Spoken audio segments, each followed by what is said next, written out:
Hello? Okay, thank you. I'd like to thank all of the speakers today, especially Atwell's infectious vibes, really good. But my question is, so from what I could tell, you are both making analytical claims about the way things are, the sort of status quo between gender relations and how it's been historically. But it seemed like you were both two sides of the coin when it came to whether it was a good thing or a bad thing that like men were disposable, or the sort of the different types of culture and differences between men and women. I thought that the first speaker thought it was not necessarily the best thing, and then the second speaker thought it was a very good thing. Could I get your responses? Well, yeah, I mean, I did end my... Yeah.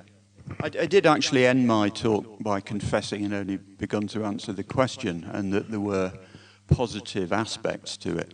I mean, it was really fortuitous that Belinda then sort of almost carried on, given that I didn't know what she was going to say.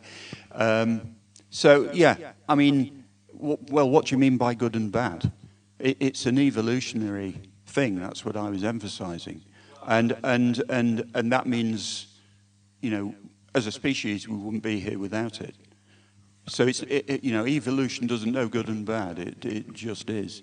I take your point, but I think from a sort of person-to-person point of view, empathy is somewhat sort of heralded as a good thing.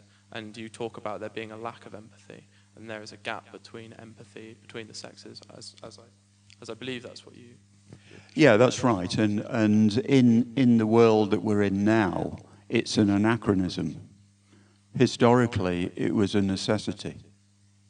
But now, with equality being the watchword, an empathy gap towards males is really, well, it's unfair, basically. And it's the fact that it's not recognized which is really the dangerous issue, I think. So yes, it's a negative feature, the empathy gap, without question. Belinda, did you want to add something? Still, I'm trying to think sort of what I want to say. I mean, in terms of whether something's a good or a bad thing, I do similarly feel, you know, there is the nature of the way things are, and I think that what we've got at the moment, we've got a sort of, you know, group of people who think they can reshape nature, and I think that's got really disastrous consequences. And I think there are certain, you know, the way we've evolved, you know, there are certain characteristics of how we are, of being human beings, and if we want to exist functionally and happily, you know, although even, you know, I think striving for happiness is sort of a bit of a false goal. We have to recognize life can be tough, but I think the most important thing is sort of understanding who we are as human beings. So, you know, that's why I was talking about, you know, provisioning, protection, you know, I think it sort of ties in with who we are. And the empathy thing, I think that many of the things which, and I'm sorry to nag about feminism, but it's easy for me as a woman. I can do, and I do. I mean, I'm not going to. I mean, it is an easy problem, but I think that many of the things which feminism calls patriarchal and stuff were actually a sort of credit which women gave to men for doing what they do. And in the past, there was recognition of what men did, and then so they gave the credit, and now it's just completely invisible.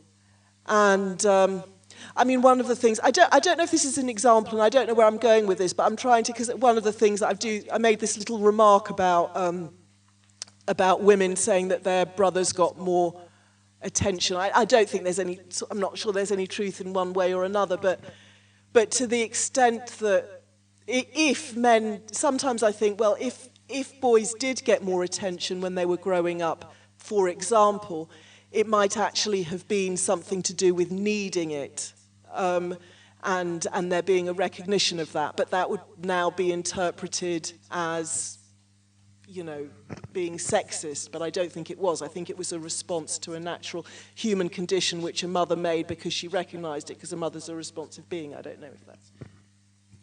Yeah, if only to try and consolidate, there isn't really much difference between what we're saying. I think the issue here is that men used to acquiesce, and still do acquiesce, to their own disposability, in the sense that I was using that term.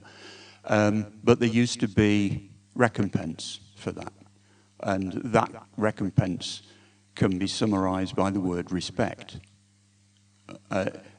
Men are very motivated by respect, by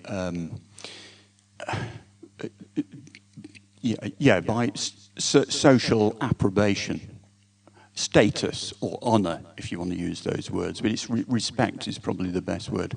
So there was a deal on the table in the past, and and respect was what you got in return for acquiescing to disadvantages, as manifest by the empathy gap. And what's happened now, in the world where equality is the watchword, is what's actually happened, is all respect for men is out of the window. So there's no deal now on the table. There's just the empathy gap and the male disadvantages, and no recompense for that. And I think that's probably broadly what Belinda's saying as well. Thank you. Yes, I think part of the problem is that we have contradictory expectations, probably on men and women, but particularly on men in relation to what we're talking about today. In many ways, yes, you're still expected to be a man. You're still expected to earn more than a woman if you're going to go out with her. You're still expected to be the one who makes the first move and takes the risk. But then you've got these completely contradictory things. So, I mean, apparently half of millennials said that asking a woman out on a date is potentially harassment if she doesn't want to go out with you. And going up and starting a conversation with her is harassment, and making a pass is harassment. And I don't know if these guys are ever going to have sex in their life, or if they think they're just going to be gay or whatever, but it's just like normal male behavior is actually completely stigmatized, and yet we have these expectations still to be male. You're still expected to do those things. Thanks. Particularly to the last speaker, years ago I read a book by a guy called Robert Bly. I'm sure you know all about him and his movement. And I think it was called Iron John. John, that's it, yeah. And I was very taken with that. And then I kind of moved away from it for a while, but I've kind of got interested again. But do you think, to me there seems to be like a distinction between that kind of idea of the men's movement, I think they call it the mythopoeic men's movement or something like that, about what you were talking about, like stories and initiation and taking people out, you know, discovering themselves. And then the men's rights movement, which is a different thing, it's a political thing. Do you think there's any tension between the two, or how do you think they can be reconciled? No, none. I don't. You know, they're parallel as far as I can see. There's parallel. They're performing different services and functions. You know, so the kind of stuff I'm involved in, you know, people might call it whatever they like, really. But to me, it's the kind of thing guys have done forever, which is to go out into our actual environment and just spend some time there in male company, discussing male issues with male language that's unpoliced in a way that allows them to learn from each other and encourage each other at whatever level of skill that they're at. You know, give it fancy names if you want, but that's what it is.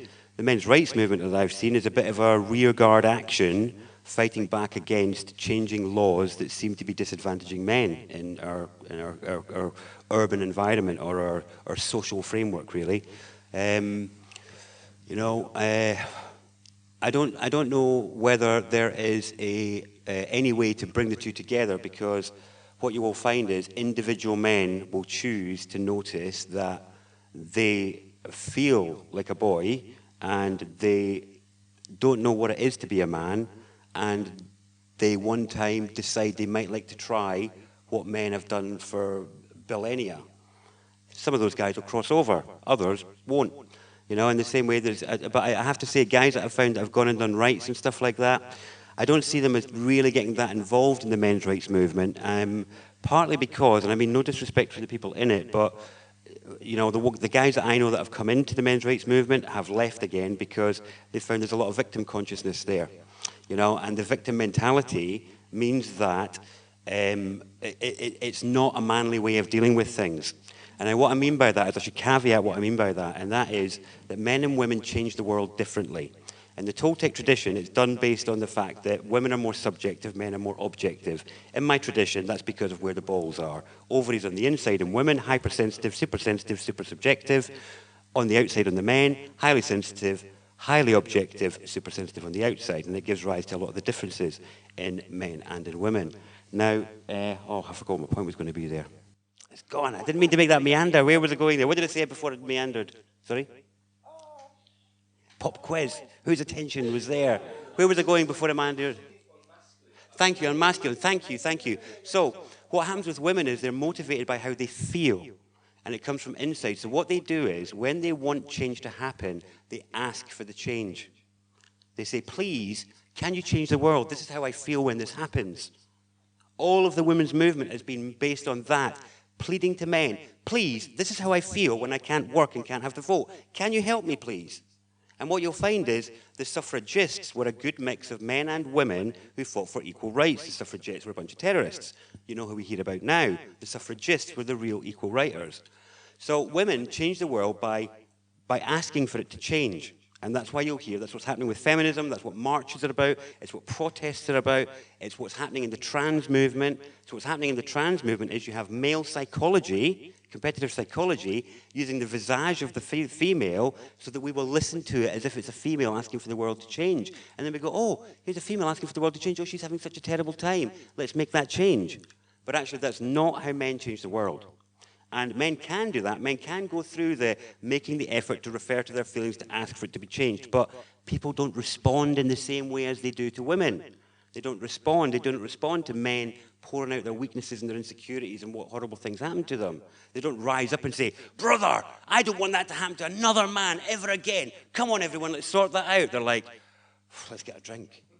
You know, that's what happens.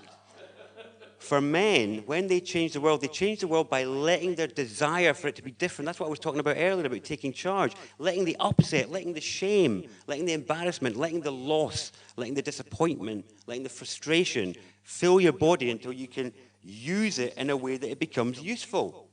And that's the thing that we're missing right now, is that little gap. It's like a little gap. You were talking about the empathy gap. This is the action gap or the charge gap. And it's the difference between how you bring about change like that. So I think my problem with the men's rights movement is that a lot of it is using a feminine strategy for changing the world as men. I don't think it can be effective. And that's why I think guys that have gone the traditional route for discovering masculinity go into that movement, they discover its feminine nature, and they go elsewhere. You know, so I don't think that reconciliation can happen quite like that. But there will be cross-pollination between the two. I still think both need to happen, and I do think they're parallel tracks. Thank you. Right, I think we're going to have to wind up now, so we're out of time. Well, sorry, dominating that with that point then. I'd like to pose a vote of thanks to all our speakers. Thank you very much. Thank you.